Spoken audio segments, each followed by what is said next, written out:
A Lampedusa la Guardia di Finanza abborda e sequestra peschereccio tunisino, arrestato il comandante. 10 persone in manette per droga a Palermo, scossa di terremoto nel canale di Sicilia. Richiesta di rinvio a giudizio per 7 persone avrebbero gestito casa d'appuntamento tra via Saponara e via Neve. In Sicilia domenica e lunedì al voto 61 comuni, 16 con sistema proporzionale e 45 con quello maggioritario. Da domani chiuso al traffico il quadrivio Spinasanta, senso unico a scendere da piazza Marconi verso via Crone. I residenti delle zone sottostanti restano prigionieri.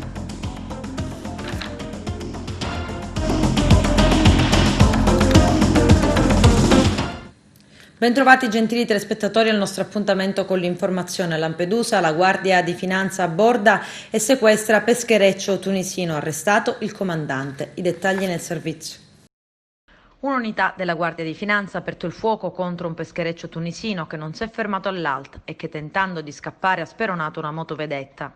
Con il coordinamento del procuratore capo Luigi Patronaggio e dell'aggiunto Salvatore Vella, la Guardia di Finanza ha arrestato il comandante del motopesca e sono state sequestrate le reti illecitamente utilizzate.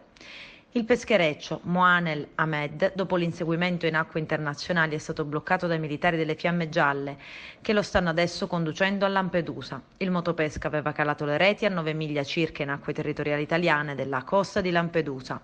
È scattato il controllo da parte di Guardia Costiera e Guardia di Finanza, ma il natante non solo non si è fermato, ma ha anche speronato una motovedetta italiana. È scattato l'inseguimento in acque internazionali, durante il quale, prima di abbordare il peschereccio, sono stati esplosi tanti colpi.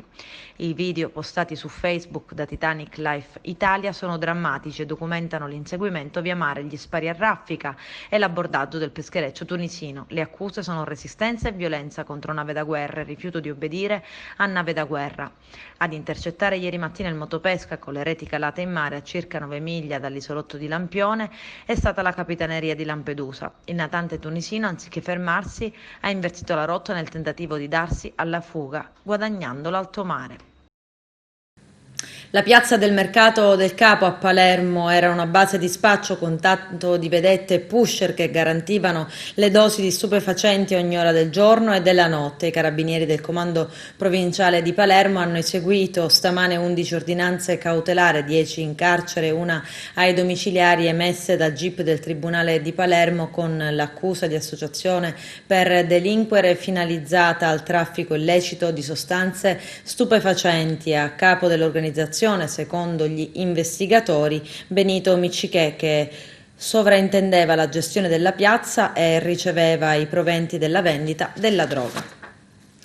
Una scossa di terremoto di magnitudo 4.2 è stata registrata alle 3 nel canale di Sicilia, al largo della costa sud di Malta. Secondo i rilevamenti dell'Istituto Nazionale di Geofisica e Vulcanologia, il sisma ha avuto ipocentro in mare a 6 km di profondità e epicentro a circa 20 km dalle coste meridionali maltesi. Non si segnalano al momento danni a persone o cose. Associazione a delinquere finalizzata allo sfruttamento e al favoreggiamento della prostituzione a distanza di oltre 6 anni dall'operazione Saponara eseguita dalla squadra mobile il 20 giugno 2014. La Procura della Repubblica chiude l'inchiesta e si appresta a mandare a processo 7 indagati. Secondo la Procura avrebbero gestito 2 case di appuntamento nelle vie Saponara e Neve, in pieno centro storico. Con l'avviso di conclusione delle indagini preliminari, i difensori avranno 20 giorni di tempo per tentare di evitare la richiesta di rinvio a giudizio, producendo nuove memorie con un interrogatorio dei propri assistiti. L'indagine è scaturita da una serie di esposti e denunce presentate dai residenti delle vie Saponara e Neve, infastiditi dal movimento e continuo via vai di prostitute e clienti. Amministrative in Sicilia domenica e lunedì al voto 61 comuni, 16 con sistema proporzionale e 45 con quello maggioritario. Ci sono i nostri servizi. Il 4 e il 5 ottobre prossimo si svolgeranno in Sicilia le elezioni amministrative.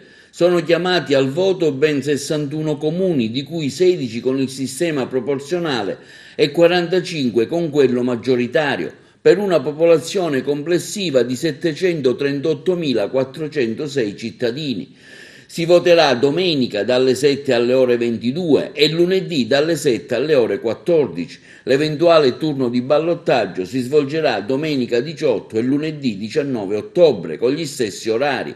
In entrambi i casi lo scrutinio inizierà subito dopo la chiusura dei seggi. In considerazione dell'emergenza epidemiologica da Covid-19, l'elettore dovrà recarsi necessariamente al seggio elettorale munito di apposita mascherina protettiva.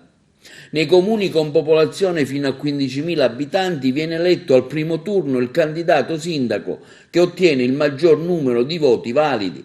Nei comuni con popolazione superiore ai 15.000 abitanti verrà eletto il sindaco o il candidato che ottiene almeno il 40% dei voti validi al primo turno.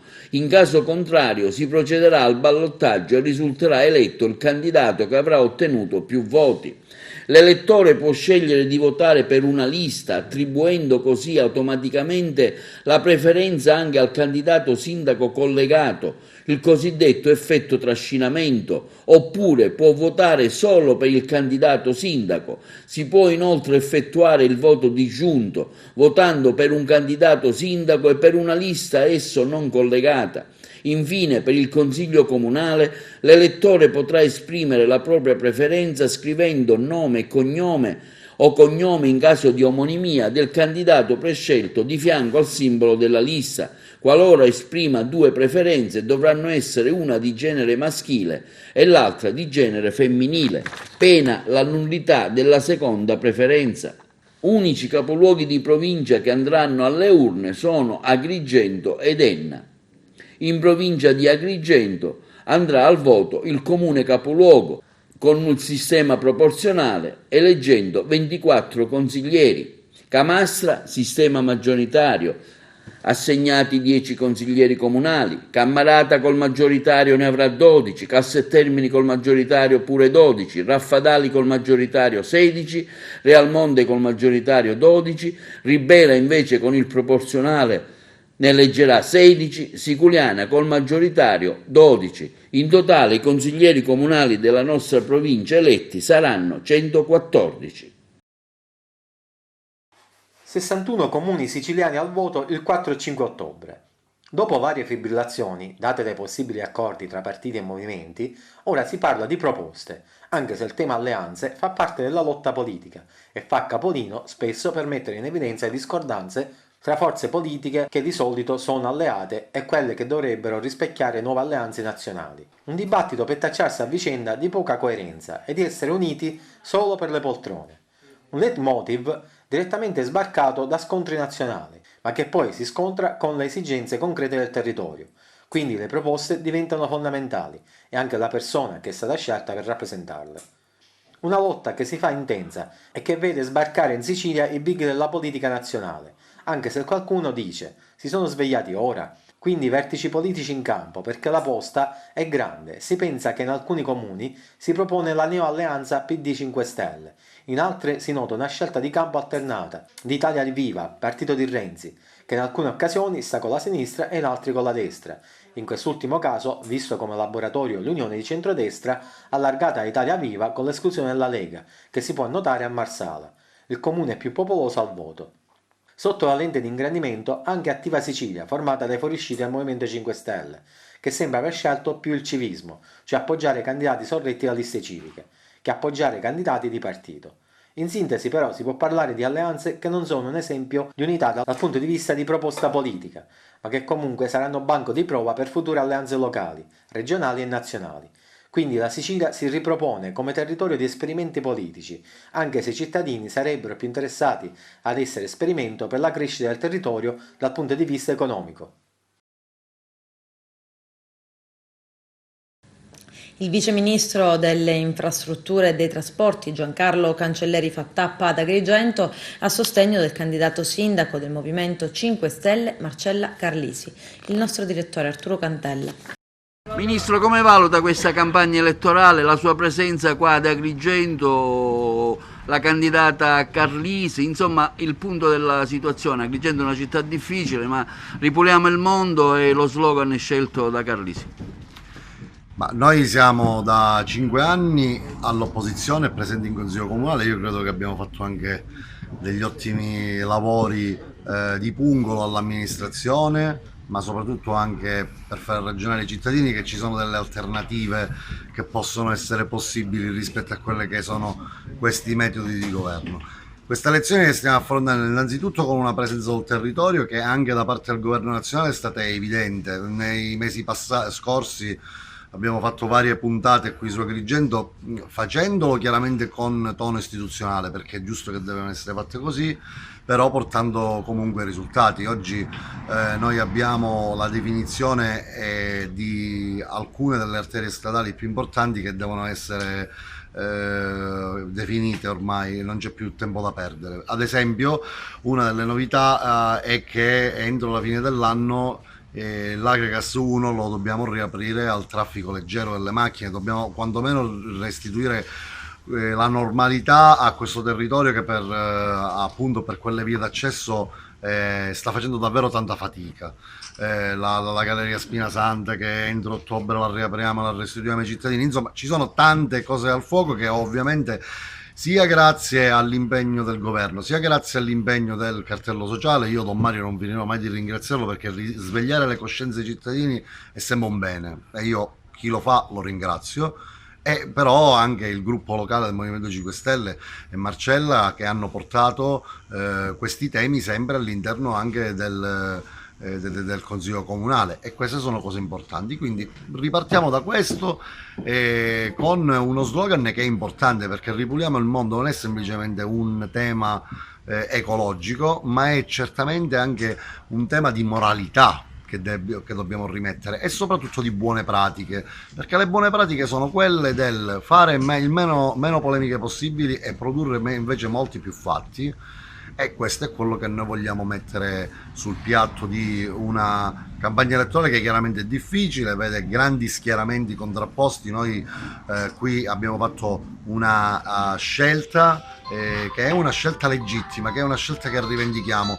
Marcella probabilmente avrà ricevuto tantissime offerte per andare a fare il vice di qualcuno, ma noi con grande legittimazione abbiamo deciso di non aderire a facili sirene, ma di continuare un percorso che sappiamo che è difficile, ma per certamente pieno di dignità e pieno di autorevolezza rispetto a quelli che sono stati gli impegni. Quindi ci prenderemo il risultato che verrà, coscienti del fatto che noi stiamo però proponendo un'alternativa, stavolta dopo 5 anni di Consiglio Comunale, valida, che può essere anche un'alternativa che può governare questo territorio. Quindi lavoriamo, continuiamo a farlo incessantemente e soprattutto continuiamo a farlo con l'obiettivo che è quello di migliorare i nostri territori, perché poi alla fine non siamo mai stati un movimento elettorale, siamo un movimento politico, e la differenza è che non nasciamo con le elezioni, non moriamo con le elezioni, ma siamo nati da una necessità che era quella di migliorare il territorio e continuiamo a farlo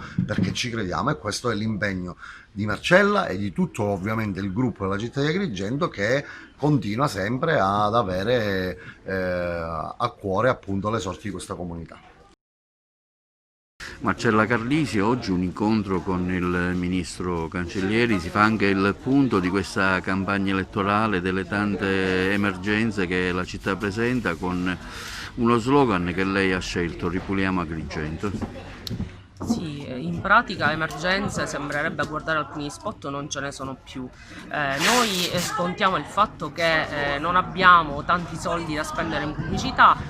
Io ho un passato di lavoro in questa città che si può vedere online, si può vedere un po' dovunque, che spero sarà ben valutato dai cittadini. Ci presentiamo con una squadra di persone che ho incontrato, alcune di queste anche in questi 5 anni, e insieme abbiamo lavorato proprio per ripulire Agrigento da certi modi di fare che hanno portato la città al punto in cui siamo. Quindi se dobbiamo e vogliamo veramente salvare la città, dobbiamo ripulire da certi modi di fare, da certi personaggi che sono stati abbastanza invadenti con le politiche agrigentine, che hanno messo la città in queste condizioni. Quali le aspettative di questa elezione? Le aspettative sono quelle che la città tutta risorga e insorga contro questo sistema di cose, quindi ci vuole una vera rivoluzione nelle urne, quindi non votare i soliti, anche se io l'ho chiamata un'elezione dei cugini della campagna elettorale, perché tutti hanno un cugino, un parente che praticamente inflaziona il sistema dei voti, e quindi questi voti saranno spezzettati, ognuno dovrà votare per il proprio caro, anche se magari non ha molta fiducia in lui perché è un proprio congiunto, e non votare magari una persona che vale. Su questo c'è l'appello al voto, di votare per voi stessi. Non significa votare per il proprio parente, ma votare per qualcuno che, anche se non vi conosce, arrivato a Palazzo San Domenico farà il lavoro anche per voi. Lei ha seguito la vicenda da consigliere al comune del bilancio, stiamo assistendo ora a un vero e proprio dibattito sui debiti del comune di Agrigento, la sua opinione in merito? Che negli anni, proprio perché ci sono dei cambiamenti nella legge, si è dovuti, e questo ci è stato sempre prospettato durante l'approvazione dei bilanci, si è dovuto fare dei mutui che hanno praticamente azzerato quello che era il debito. Quindi quando ogni anno dobbiamo pagare 3 milioni e mezzo di euro, e questo significa che stiamo lasciando dei debiti per 30 anni ai nostri nipoti, non è un qualcosa di che bello, stiamo pagando a rate i debiti, quindi è un qualcosa che poteva fare chiunque, e soprattutto che doveva fare chiunque in seguito alle leggi che sono intercorse. Tra l'altro, un'altra campagna che si fa è che a seguito dell'approvazione di questi bilanci sono stati salvati, diciamo così, sono stati immediatamente inseriti, immediatamente il modo di dire, i precari storici. Il Consiglio Comunale ha rinunciato alle sue prerogative di controllo del bilancio per salvare questi. Se veramente il sindaco e la giunta volevano salvare i precari, ci davano anche la possibilità di fare in maniera consapevole, di approvare i bilanci in maniera consapevole. Invece hanno usato noi, hanno utilizzato i precari come scudo per fare votare i bilanci, noi abbiamo rinunciato alle nostre prerogative, i bilanci sono passati e loro poi hanno fatto i festeggiamenti come se il salvatore della patria, della carriera dei precari, sono stato il sindaco e la sua giunta. Il quadrivio Spinasanta Off Limits, il comune di Agrigento tramite nota fa sapere che il 1° ottobre l'area sarà completamente chiusa al traffico sulla base dell'ordinanza dirigenziale del 29 settembre, fanno sapere da Palazzo dei Giganti. Nella giornata del 1° ottobre dalle 6 fino a cessato bisogno non sarà consentito l'accesso all'area quadrivio Spinasanta per permettere i previsti lavori di bitumatura della strada. La cittadinanza è invitata a usufruire della viabilità alternativa. Sarà dunque una giornata difficile per gli agrigentini residenti in quella zona. Numerosissime segnalazioni sono giunte alla nostra redazione per criticare il provvedimento di Polizia Municipale del senso unico a scendere da Piazza Marconi verso Via Crone e la via Seneto ad Agrigento. Da oggi non vi è alcuna motivazione nel provvedimento a firma del funzionario e non si comprendono le ragioni della scelta che soffoca i residenti delle zone sottostanti, una decisione che divide e rende prigionieri i tantissimi cittadini residenti nelle vie Seneto, d'Amareta e di Noloco, che saranno costretti ad un giro infernale. Gli avvocati hanno chiesto nuovi esami in alcuni luoghi delle campagne di Caronia dove erano presenti dei cani, proprio nelle vicinanze dove è stato trovato il cadavere di Viviana Parisi e del figlio Gioele. C'è il servizio. Chiediamo nuovi esami in alcuni luoghi delle campagne di Caronia dove erano presenti dei cani, proprio nelle vicinanze dove è stato trovato il cadavere di Viviana Parisi. Chiediamo inoltre che si possano consultare le immagini dei satelliti militari al fine di identificare animali e persone presenti sul luogo nei giorni della presunta morte della donna e anche in quelli precedenti. Lo chiedono i legali di Daniele Mondello, il papà di Gioele e marito di Viviana, entrambi scomparsi nei primi giorni del mese di agosto scorso e poi ritrovati senza vita nelle campagne di Caronia. A distanza di 2 mesi su questa terribile vicenda non è stata ancora fatta piena luce. I legali Pietro Venuti e Claudio Mondello nelle scorse ore hanno presentato un'istanza alla procura di Patti chiedendo che vengano eseguiti nuovi esami. I legali di Daniele Mondello sono convinti che alcuni elementi farebbero propendere per l'aggressione di cani presenti nelle campagne di Caronia nei confronti di Viviana Parisi e del figlio Gioele Mondello. Dopo gli ultimi esami, scrivono i due avvocati, siamo convinti della possibilità dell'aggressione dei cani, sia per la presenza di un morso trovato sul corpo della donna che potrebbe essere compatibile con quelli di cani, sia perché i resti ossei del piccolo Gele appaiono incompatibili con l'aggressione di suini, quindi potrebbero essere stati altri animali ad aggredirlo.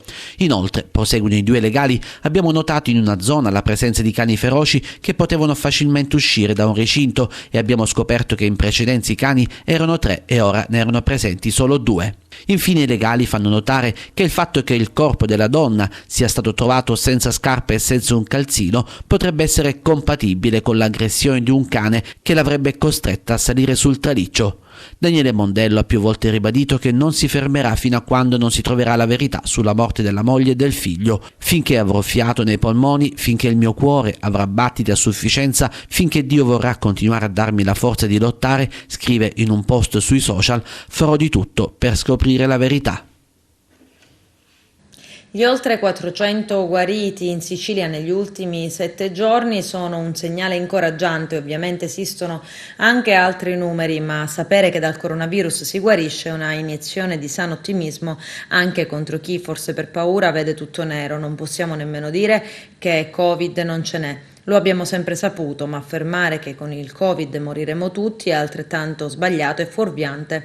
Per questo consiglio a chiunque di diffidare dagli ultras di queste due assurde teorie. Lo dice l'assessore regionale alla salute Ruggero Razza, commentando notizie di stampa sui dati dei guariti in Sicilia negli ultimi 7 giorni, che hanno fatto registrare un significativo incremento.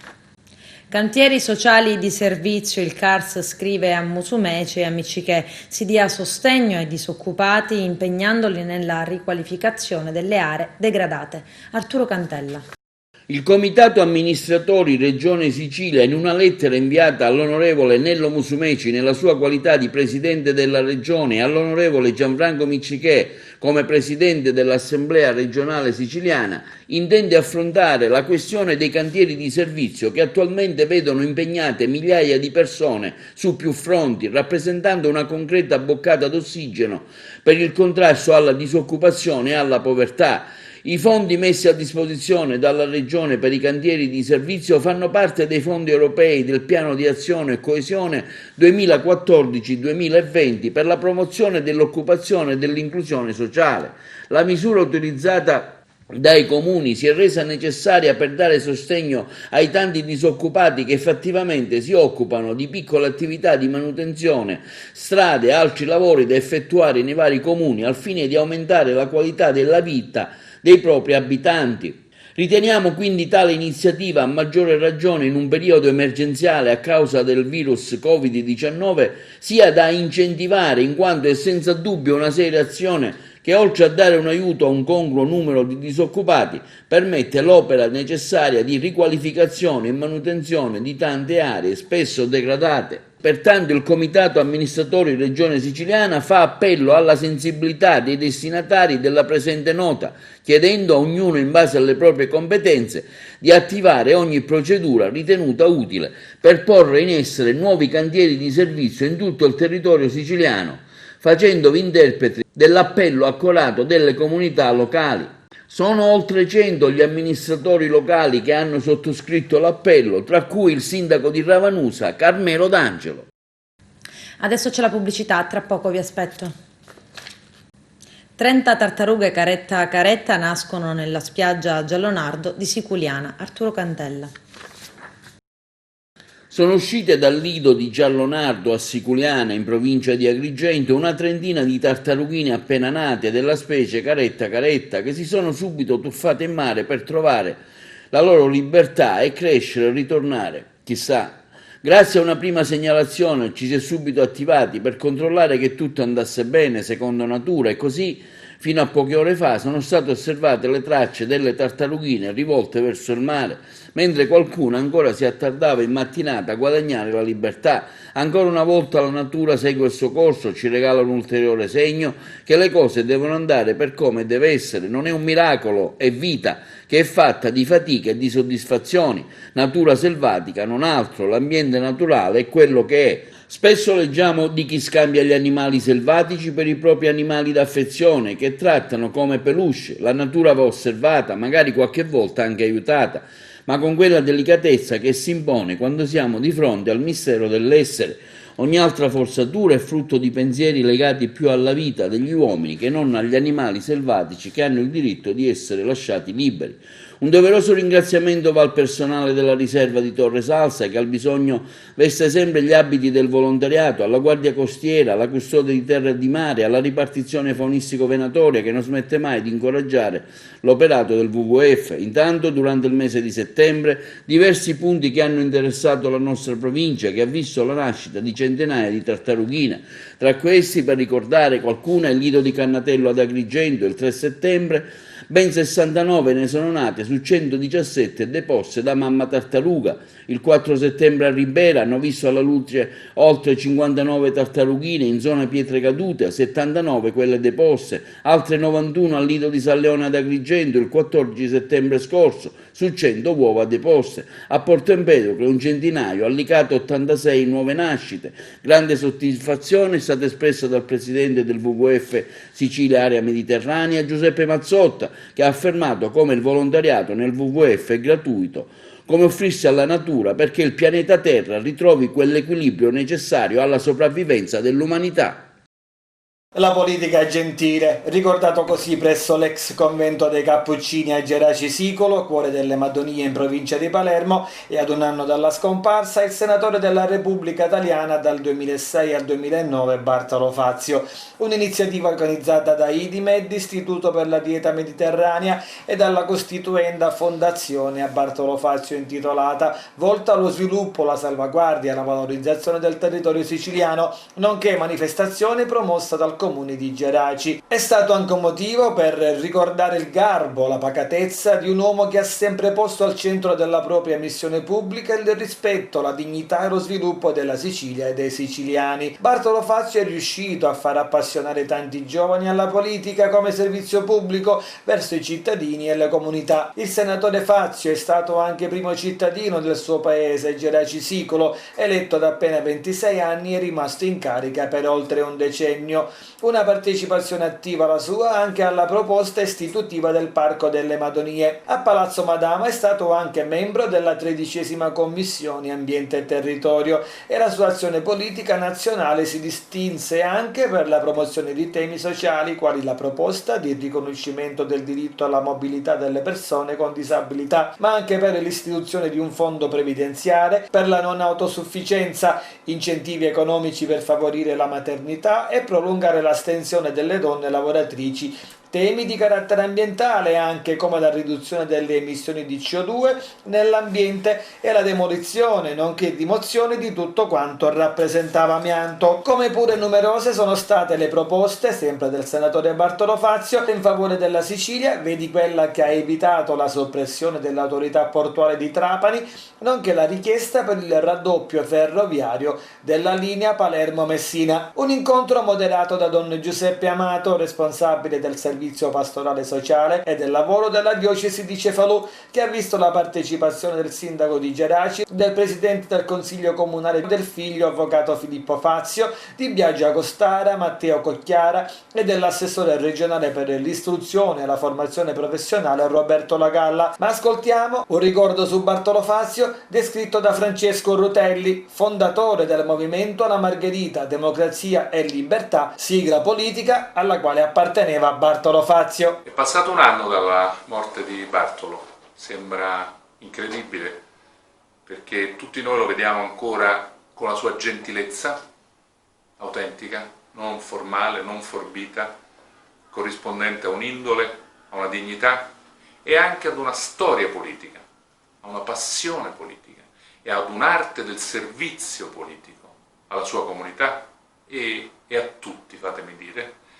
Lo vediamo ancora in mezzo a noi e quindi è un bel modo quello di ricordarlo assieme a suo figlio, assieme alla famiglia, assieme a tanti importanti amministratori della regione, dei comuni, delle sue comunità. Un gentiluomo, un bravo politico un uomo che si è sempre dedicato a servire la comunità, attento ai risultati, fino all'ultimo tratto della sua vita, quando difendeva le qualità produttive della sua Sicilia, della nostra Sicilia, perché fossero patrimonio di tutti. Ecco, questa è la politica patrimonio di tutti. Il ricordo di Bartolo è il ricordo di una politica che non possiamo solo declinare al passato. Spero che tra di voi ci siano tanti che prendano questo esempio e abbiano la voglia, la forza, il coraggio di fare politica, amministrazione, servizio, come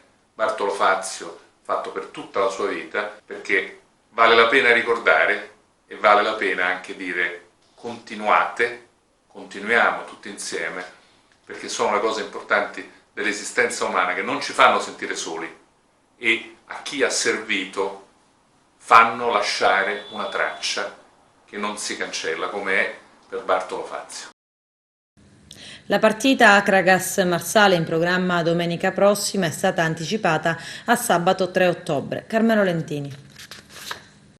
La gara interna dell'Akragas con il Marsala, programmata per domenica 4 ottobre, è stata anticipata a sabato giorno 3.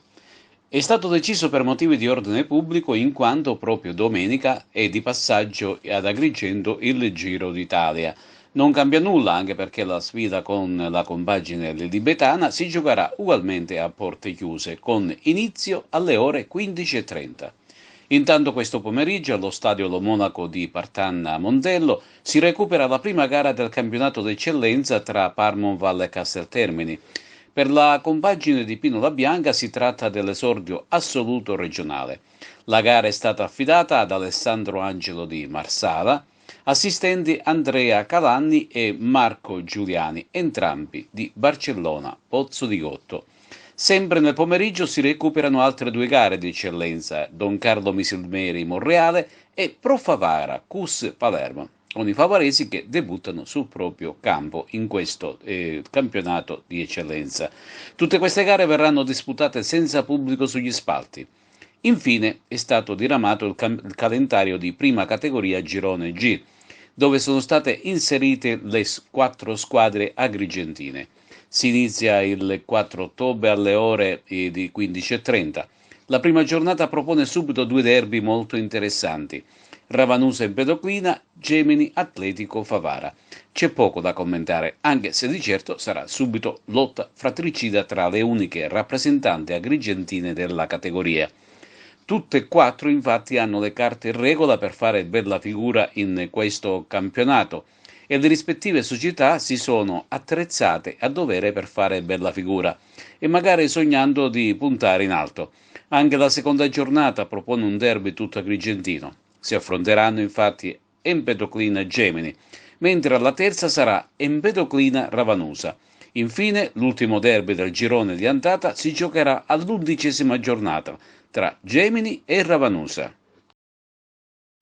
Il mese di ottobre si identifica con il tradizionale evento Ottobrando. Quest'anno a causa del Covid è stato annullato. C'è il servizio. Il mese di ottobre si identifica a Floresta con il tradizionale evento Ottobrando, notoriamente la manifestazione che a buon ragione compete per il richiamo di presenze con gli appuntamenti più importanti in ambito regionale.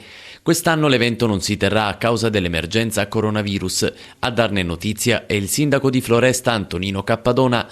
Purtroppo, scrive in una nota il Primo Cittadino, l'emergenza epidemiologica da Covid-19 continua a creare situazioni di disagio sociale e oggettive difficoltà, soprattutto per gli operatori economici del settore del commercio, della ristorazione e della ricettività. La crescita dei contagi che si sta registrando in questi ultimi giorni ha indotto il presidente della regione siciliana ad adottare nuove misure per contenere e contrastare la diffusione del virus, vietando, tra l'altro, gli assembramenti prolungati nelle aree pubbliche in generale. L'atteggiamento di condivisa ragionevole prudenza del governo regionale conforta l'amministrazione comunale, prosegue il sindaco, nelle scelte volte a evitare qualsivoglia situazione che possa pregiudicare i risultati fino ad oggi faticosamente conseguiti nel contrasto dell'epidemia. Con auspicio che questo triste periodo possa essere quanto prima superato, si assicura, continua Cappadona, che saranno messe in campo tutte le energie disponibili per fare in modo che la prossima edizione di Ottobrando possa essere vissuta e ricordata come l'evento della rinascita post-Covid.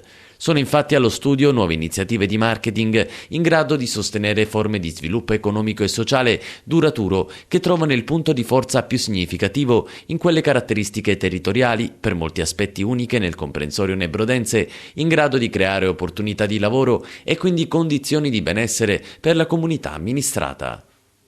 Con questo è tutto, termina qui l'edizione del telegiornale. Grazie per la gentile attenzione e per essere stati con noi. A presto.